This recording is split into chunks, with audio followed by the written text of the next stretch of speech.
all, Will Healy here, and I'm going to talk about inductive sensors, but I'm talking about a specific one today. And this is a basic specifically focused on M18 proxies and Flatpack proxies and why you should be considering them. So an M18 prox, typically has like 5 to 8 millimeters of sensing range, somewhere in there, depending on the prox. And an M18 prox is used, it's a very common one used in many applications.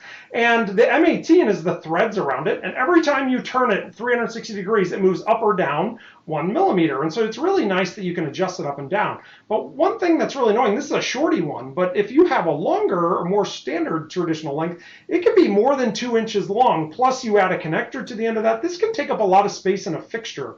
And so we've really been successful, and a lot of customers really love these. This is one of our top selling products, and this is a Flatpack, and a number of companies make these kind of Flatpack sensors, but a lot of people don't know they exist.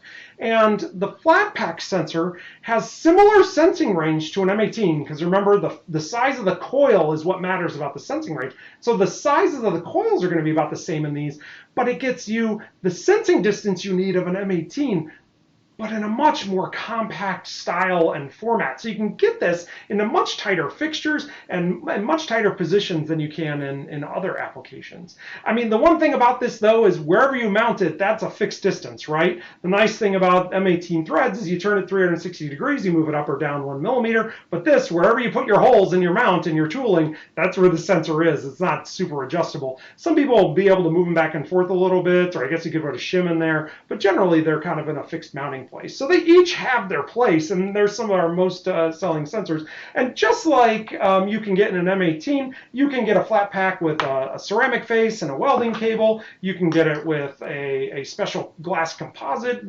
protected face. You can get it in steel face, or you can get it in steel face with a coating or with special cables on it. So there's a lot of different things you can do with the Flatpack, just like you can do with an M18. But the real trick here is the M18 gives you adjustability, and the Flatpack gives you that compact space to get it into places where you need to put a sensor in the tooling. And so they both have their place, but they're virtually equivalent in the sensing distance, and so we see them used a lot in welding and in welding and automated robotic welding. So I'll make sure there's some links down below in the comments, but until next time, ask yourself, what will I automate next?